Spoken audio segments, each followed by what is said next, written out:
I've watched people put $40,000 of solar on a new construction home here in Punta Gorda, and I have never once seen a buyer pay more for the house because of it. Same thing with the extended lanai and no pool. Same with that gorgeous $150,000 custom pool. Same with jumping straight to the very top finished package offered by the builder. All real money, all things you generally enjoy every single day, and almost none of it comes back to you when you go to sell. Meanwhile, there are upgrades that cost a fraction of that and actually help a home sell. Nobody at the Builder Design Center is going to walk you through which is which, because they are not the ones listing your house 5 years down the road. So let's go through both lists. Quick thing first, if you're heading into a design center soon and you want a second set of eyes on your specific list before you sign off on it, head over to talkpuntagorda.co and book a call. That's generally what we do. All right, let's start with the money you won't see again. Solar first, because it's the one people argue with me about.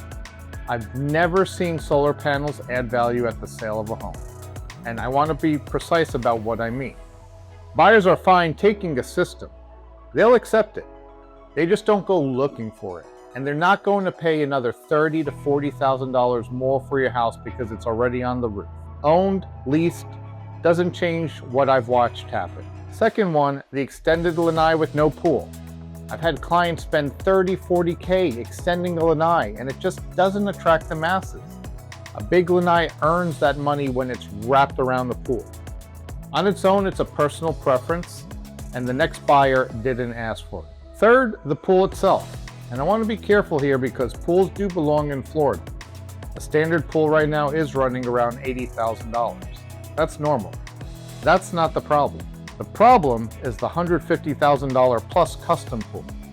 That's a lot of money sitting in something very specific to your taste, and it's tough to get back. And honestly, pools make more sense here than most places. Ours stay open all year. You're not closing one down every fall the way you would up north. That's a real quality of life thing. Just know where the line is. Now here's the one I'd tattoo on people's arm before they walk into a design center. There is a range where your finish money works. Not a direction, a range. I'll use Pulte since they're easy to explain. They run levels 1 through 6. Level 1 comes automatically. Don't stay there. And don't take level 2 either. Because if you do, your Pulte is going to look and feel like a Lennar. You bought a nicer home, don't finish it like an entry-level one. But go the other way and you've got a different problem. Levels 3 and 4 are where you want to be for the big items. 5 is okay, 6 is overkill. The money you spend at the top just does not get perceived the same way by the person buying your house down the road. Middle to upper, not the base, not the top. If you remember one thing from this video, that's it. Other builders structure their packages differently. Perry, Dreamfinders, Taylor Morrison, all do it their own way. Same principle every time. So why doesn't the top level pay? Because of something most people have never had explained to them. Every neighborhood has a price ceiling. Your finishes don't move that ceiling. They decide whether you sell it at the top of that range or the bottom of it. That's it. That's the whole mechanism. So you could put $60,000 into a really beautiful tile. Your neighbor tiles their whole house for $30,000. You're not getting $30,000 more for your home. You're both selling it inside the same range. You're just sitting on a nicer spot. That's not a reason to cheap out. It's a reason to know where the ceiling is before you spend. So where does the money do something? Structural first. And this is the one with a clock on it. Structural options have to be set from the very beginning. You cannot add them later. Of all of them, the extra bathroom is the one I'd point at. That genuinely makes a difference. Kitchen, specifically built-in appliances, that's huge. It's the first thing people photograph, and it's the first thing they remember. Custom closets.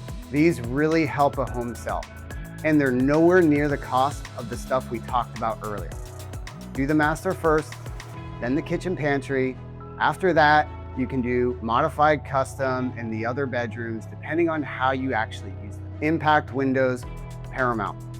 Most builders here include them now. But if your builder has them as an upgrade, take them. I've watched not having them really hurt homes on the resale side, and it's not just resale. Newer homes generally get better insurance rates, and most of the new communities out on Burnt Store Corridor aren't in flood zones at all. Esplanade, Turnleaf, Coral Lakes, Cassia Bay, the whole picture matters on your monthly bill. And outdoor kitchen plumbing prep. If your builder offers it, that's a must in my book. It's cheap while the slab is open and expensive forever after. Now, everything I just said is mainly the semi-custom conversation. Perry, Dream Finders, Taylor Morrison, Pulte. If you're buying an entry-level home from Miranda, D.R. Horton, Lennar, with no options, none of this applies at the Design Center because there isn't one. Your finishes were picked for you, which means everything you do after closing becomes very important. Same list, same priorities.